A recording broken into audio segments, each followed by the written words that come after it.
7.5 কোটি মানুষকে জয়পুরের সামনে রেখে পাকিস্তান পালিয়ে গেছিল। আর শেখ মুজিবের কন্যা খুনি হাসিনা হাজার হাজার নেতাকর্মীকে হত্যা করে জনগণের আন্দোলনের চাপে ভারত পালিয়ে গেছে। এই আওয়ামী লীগ আগামী 100 বছরে বাংলাদেশের মাটিতে জনগণের সমর্থন পাবে না, পাবে না, পাবে না। বন্ধুরা, আমাদের নেতা তারেক রহমান দেশের বাইরে আছে। অবশ্যই তারেক রহমান বিলের দেশে আবার ফিরে আসবে।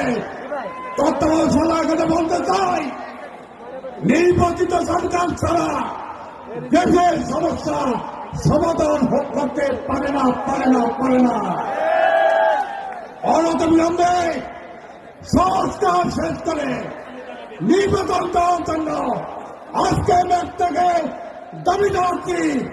সাথে সাথে খুনি হাসিনা তার দোষকদের ধরে এনে বাংলার মাটিতে বিচার করার জন্য আমি এই সরকারকে আহ্বান জানাচ্ছি। সবাইকে ধন্যবাদ। আল্লাহ হাফেজ।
সাতই নভেম্বর যে ঐক্যর মধ্য দিয়ে জিয়া দেশের মানুষকে স্বপ্ন দেখিয়েছেন, আর আরেকটা স্বপ্ন দেখিয়েছেন তাদের এই যে মুক্তেশ্বরী জিয়া রহমানের জ্যেষ্ঠ সন্তান জনাব তারেক রহমান, খালেদা জিয়ার জ্যেষ্ঠ সন্তান জনাব তারেক রহমান জাতিকে এক এবং ঐক্যবদ্ধ করেছে।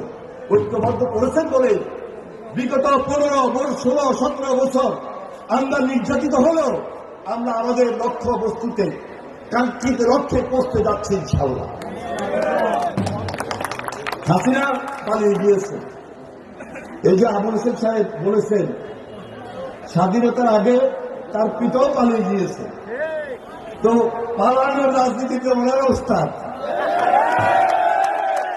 পালানোর রাজনীতিতে ওনারা ওস্তাদ। ওনারা এই দেশে জনগণের রাজনীতি করবেন, মুক্তিযুদ্ধের চেতনাকে নাকি ধারণ করেন। তো আওয়ামী লীগের সবাইকে ফেলে তো চলে গেছে। ওনার পিতা যেভাবে পালিয়ে গেছেন, উনি যেভাবে পালিয়ে গেছেন, আজকে ওনার ছেলেও নাই, ওনার মেয়েও নাই, পরিবারের সদস্যরাও নাই। নাইটা কেন? লুটপাট এত বেশি করেছে, দুর্নীতি এত বেশি করেছে, এই দেশে থাকার মতো কোনো সুযোগ নেই। শুধু তাই নয়, এরা গুমের সঙ্গে জড়িত ছিল, এরা আয়না দলে নিয়ে গুম করেছে, এরা খুন করেছে, এরা অত্যাচার করেছে, এরা নির্যাতন করেছে। এখন এদের বিচার চাই, ফাঁসি ফাঁসি ফাঁসি চাই, ফাঁসি ফাঁসি ফাঁসি চাই, বিচার বিচার বিচার চাই, বিচার বিচার বিচার চাই। খালেদা জিয়ার সংগ্রাম, তারেক রহমানের সংগ্রাম, স্বাধীনতার ঘোষক জিয়া